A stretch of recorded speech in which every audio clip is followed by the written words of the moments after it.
Doc Susie Anderson was never the inspiration for Dr. Quinn, Medicine Woman, but she might as well have been. Everyone in Fraser called her Doc Susie. She was just a fixture here. I think Doc Susie holds a special place in Colorado history because she was one of the pioneering doctors.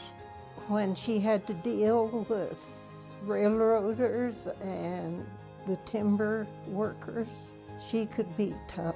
She was probably the most responsible medical practitioner that anybody in trouble could turn to here. She was it. Doc Susie practiced for half a century, really. That shows her dedication, her willingness to help people, and her love of medicine. She was a pioneer in the field, and of course they adored her for it. This program was generously made possible by the History Colorado State Historical Fund, supporting projects throughout the state to preserve, protect, and interpret Colorado's architectural and archaeological treasures. History Colorado State Historical Fund. Create the future, honor the past. with support from the Denver Public Library, History Colorado, and the Colorado Office of Film, Television, and Media, with additional support from these fine organizations. And viewers like you. Thank you.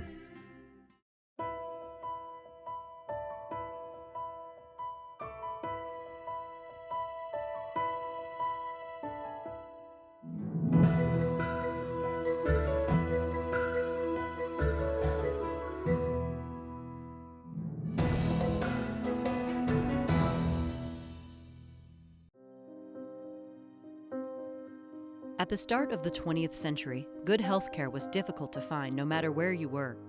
But it was an exceptional challenge in the Rocky Mountain West. Though a woman doctor wasn't rare as the profession was associated with caregivers, a good doctor was hard to find. Medicine back in the end of the 1800s was very different than it is today, obviously. As a matter of fact, most of modern medicine has been created since World War II. And by the time we got to 1900, we entered a more scientific kind of age, and that was when Doc Susie was going to medical school. Susan Anderson was born in Indiana in 1870. Her parents, Midwestern, divorced. She and her brother end up having to rely on each other. I don't think there was anybody in life that Susan Anderson loved more than her brother John. John meant everything to her, and because they didn't have a mother, in many ways I suspect that Susan became John's surrogate mother and helped raise him as much as their father did. Susan was a very, very bright child. She loved to learn. From a very young age, she was reading and reading and reading. Her father did have the good sense to know he had a very talented daughter. What can women do? I think that was a book that she cherished. It was given to her in 1885 by her teacher. It was a book that described professions that women could belong to other than just homemaker. And one of the chapters was physician. I have a feeling that was inspiring for her. When we look at women as doctors around 1900, this was still a fairly new thing. Women were not encouraged to go into medical practice. They were allowed to be nurses. They were allowed, in some cases, to be midwives. The first woman to receive a medical degree in the United States was Elizabeth Blackwell, who received hers in New York in 1849. When Elizabeth Blackwell began her classes, she was completely ostracized. And it wasn't until she began to prove herself, she ended up graduating in the top of her class, became an extremely well-respected physician, that the doors began to open a little bit. By about 1900, about 25% of the medical students were women. Although women became doctors, it wasn't expected of women to pursue this practice. Susan Anderson completed medical school at the end of the 19th century, just as news of rich gold discoveries in Cripple Creek spread throughout the country. The Anderson family packed up and headed west, and newly minted Dr. Anderson went along with them, opening her first doctor's office in the busy, bustling mining camp. Cripple Creek is in the middle of a massive gold rush, and Doc Susie's father decides he's going to cash in on it. She grew to maturity in this very rough and tumble mining camp where these miners worked hard and played hard. Dr. Anderson sets up shop in Cripple Creek. But the truth was is there were a lot of doctors in Cripple Creek already, and she was finding that she wasn't very successful. And miners are very superstitious people. They have a problem with having women around mines because they're bad luck. They're going to cause a cave-in. In fact, most miners would prefer to go to a male doctor than a female doctor. There was one time that she got a lot of attention in her career in Cripple Creek. A young miner injured his arm. When Dr. Susan Anderson was responding to the emergency, there was another doctor that wanted to amputate the arm. At the time, amputation was still being used as a cure for damage to particularly the extremities. There were a couple of reasons for this. Perhaps on a crushed arm, there wasn't the technology to be able to put that back together like there is today. The other major reason, and one that's more important, was infection. So the idea behind amputation was take the limb off, take all the possibly infected area away with it. Susan Anderson would not hear of that. She was convinced that she could save the arm, that an amputation was very unnecessary.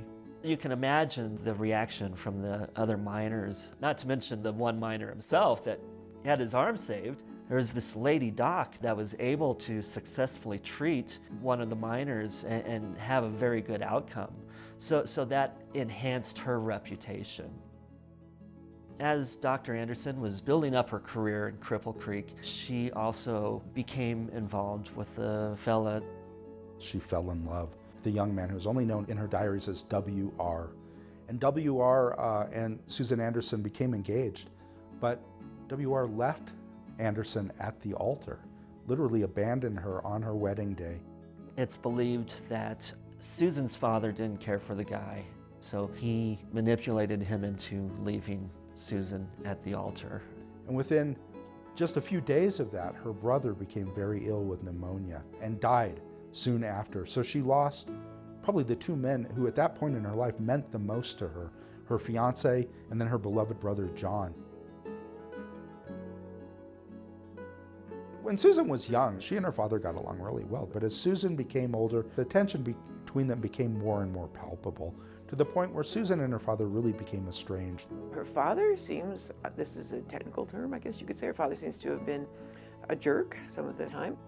And so she left Cripple Creek, not only because her practice was failing, and because of the heartbreak she had experienced there, but she really no longer felt welcome in her own family.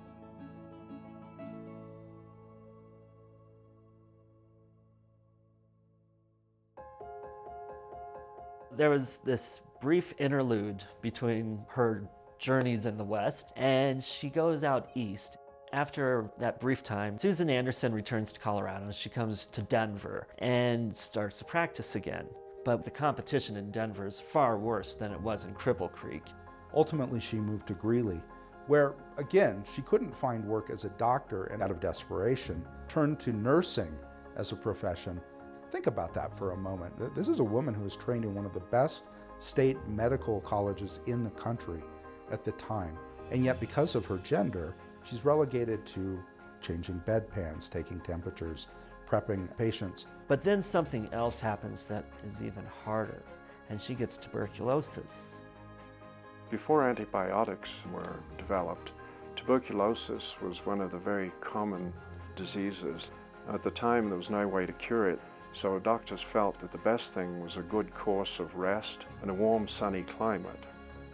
In the late 19th and early 20th century, tens of thousands of tuberculosis patients moved to Colorado. They were told by their physicians that coming to Colorado was a sure cure for tuberculosis. Dr. Susan Anderson decides she needs to move to the mountains and either die or survive.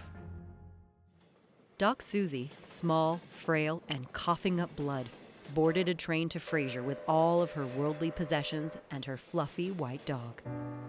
The journey took her over the Continental Divide, as construction of the Moffat Tunnel would not begin for another 16 years. After arriving in the small mountain town, Doc Susie took up residence in a tiny shack next to the railroad tracks and hoped the champagne of atmospheres would end her battle with consumption. Fraser, Colorado is a beautiful, beautiful place. It's in this gorgeous Intermountain Valley in Colorado, but it is in every way remote. Grand County considers itself the gateway to northwest Colorado. It's a high altitude valley surrounded by higher mountains. You have to cross over 10,000 plus foot passes in order to get in here. Fraser, Colorado has always had a reputation as one of the cold spots in the nation. They get tremendous storms up there, the snow is deep, the winters are extremely cold, and I'm not sure that I would have cared to live up there myself. When Doc Susie comes in here in 1907, that is after the railroad. You've got a fairly large population in Fraser. It boomed to 350 people, if you can believe that that's a boom.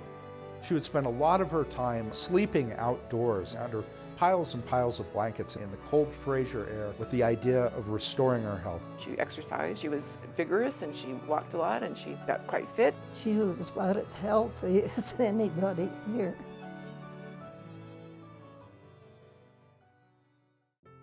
When Susan came to Fraser, she wasn't looking to hang up her shingle and resume her medical practice. And at first she got a job working in a general store and kept the fact that she was a doctor more or less to herself. Well, one day she's working and somehow word gets out that maybe this Susan Anderson is a physician. This rancher comes running into the store and he's pleading with her to save Dave. Dave is injured. Please help me save Dave. And when she got there, she realized that Dave wasn't another cowboy. He was a horse, but he was all that this cowboy had. And he had become entangled in barbed wire, and in his thrashing had cut himself deeply. And so Susan Anderson and the cowboy very carefully began removing the barbed wire, cleaning out all of the wounds, and then stitching Dave's wounds. And so Susie's secret was out. She goes from being Susan to Dr. Anderson over an injured horse.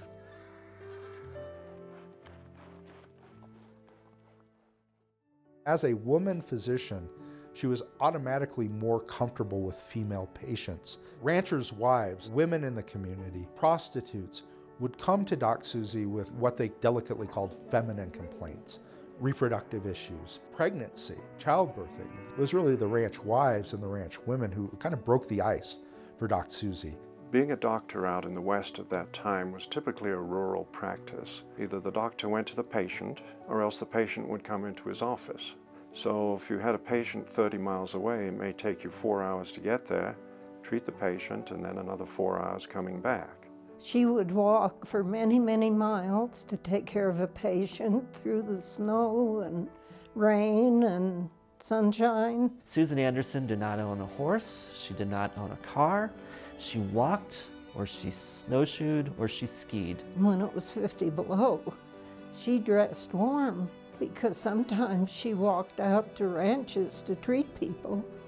And she'd have her wool stockings and a couple petticoats and heavy dress and a wool coat and always a hat. You get to see who everybody is, and you get to see loggers, and you get to see storekeepers who are subject to pneumonia. In a mountain town in the winter, there's no refuge from a respiratory infection going poorly. She was very well known for her pneumonia treatment. Ralph Phillips and his wife Ruth, they recall their treatment for pneumonia. She would put you in boiling water, and Ralph Phillips would say, Doc Susie was literally cooking me. All the windows were opened up so that the air could blow through. When the fever would go away, she would take you out and then tenderly tuck you into bed and make you warm. We are really used to a different sense of cleanliness. By about the early 1900s, people realized that infection was being caused by germs, but all they could do was really wash it out with some sort of antiseptic substance until antibiotics were developed. Doc Susie was a hawk for sanitation. She believed strongly in cleanliness as a way to prevent these endemic diseases which would sweep through mountain communities. In many ways, she appointed herself as the health officer of the community, and she would teach people on how to live cleaner. She insisted on scrubbing her hands before every medical inspection, before she stitched up wounds. Many people died of infection because they were infected by the physician that was attending to them. She boiled her instruments to make sure that they were all sterile. She put on a large apron, and then she would tie her hair up in a turban to keep the hair from stringing out and perhaps contaminating the medical arena. She didn't have the facilities available to her in Fraser that a doctor in the city would have had available. If somebody was very badly injured in a place like Fraser, there weren't a lot of options. Doc Susie would have to take some of the severe patients to Denver by rail. On at least one case, she diagnosed a young boy with a case of appendicitis, and she knew that there was nothing that she could do for him in this remote location. She told the boy's parents that he needed to go to Denver for surgery, but neither of the hardworking parents could accompany the boy. Doc Susie got him on the train, got him over the pass, into Denver. Rumor goes that when she arrived at the hospital, this young physician refused to admit the patient because they have to be admitted by a certified physician. Doc Susie, wearing her mountain clothing, probably looked pretty ratty to this guy, did not at all think that she could possibly be a doctor. Well, immediately he was admonished by a doctor friend of Doc Susie's at the hospital and immediately admitted the patient to surgery. A burst appendix in a place like Fraser at the time was a death sentence, but Doc Susie stuck with her patient and insisted that he receive the proper care, even if that care was on the other side of the mountain. And as a result of that, the young boy lived.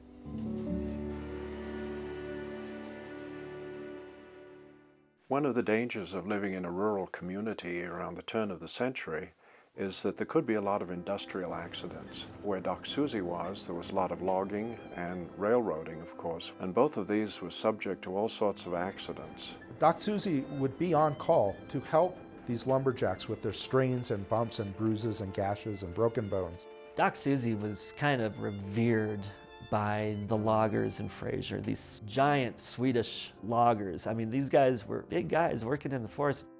It must have been something else to be in one of these lumber camps when Doc Susie arrived, to look at an injured lumberjack, or maybe take care of one of the lumberjack's wives or even their children.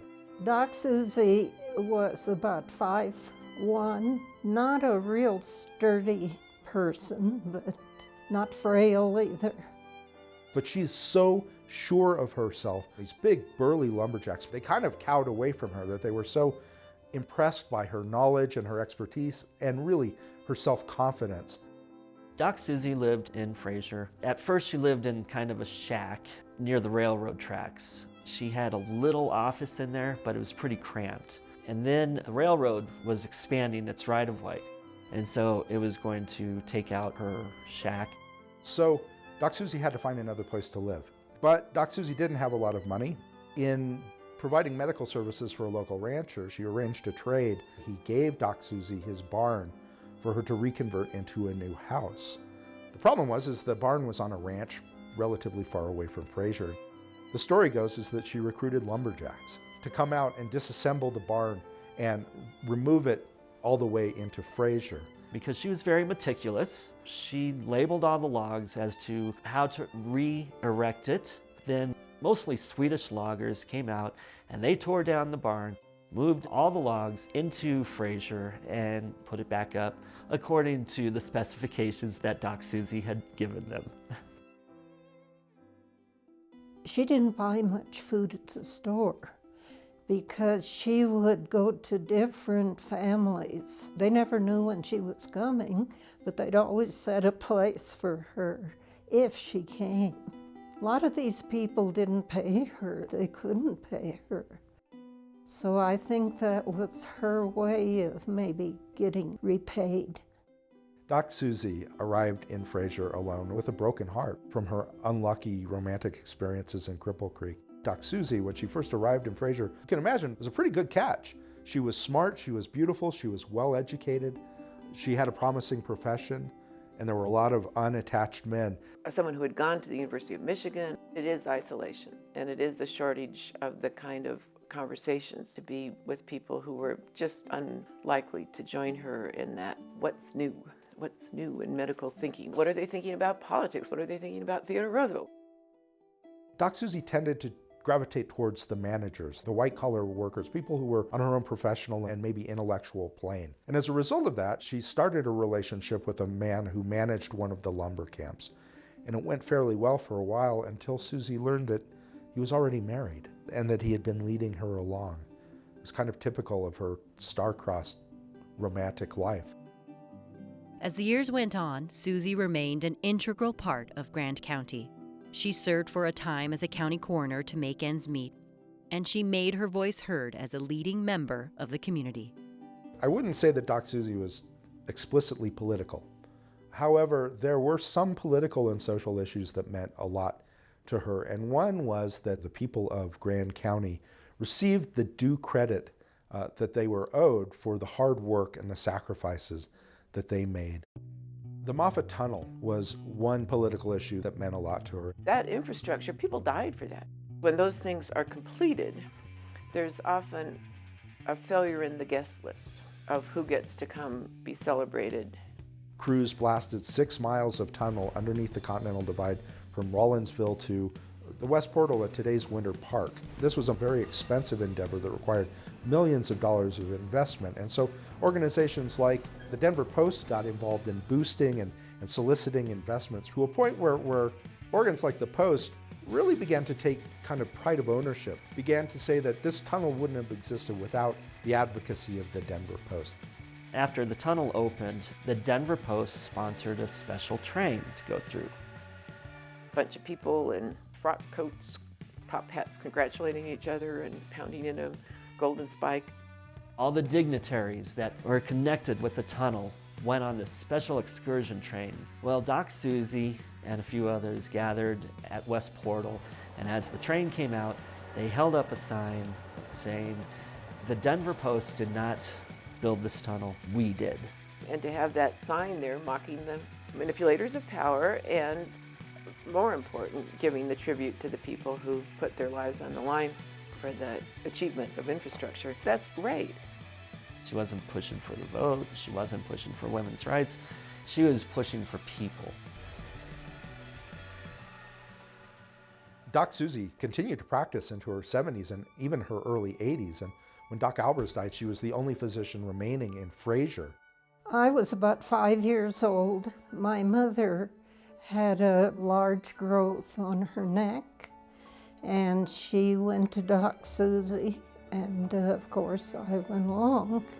We walked through the front door and turned to the left into her office. I was so fascinated by the table with the syringes on it and all these doctor things, and very humble office. I worked at the Fraser Market in 1948 and 49. Well, just before closing time, she would come in and wait for me to get off work. Then we would walk up the street across the railroad tracks, and we would chat about the snow and people in town. In late 49, I told her I was going to get married. And immediately she said, "Well, I must tell you how not to have a bushel of babies." I looked forward to her visits. Doc Susie passed away in 1960. She wished to be buried alongside of her brother in Cripple Creek, but when they went to return her body to Cripple Creek, the cemetery in Cripple Creek had been so overgrown that they couldn't find the family plot. If you go to the Pisgah Cemetery in Cripple Creek today, you'll find 2 tombstones for Doc Susie, one next to her brother, and another one placed by the residents of Fraser, remembering fondly their country doctor who served them for so many decades.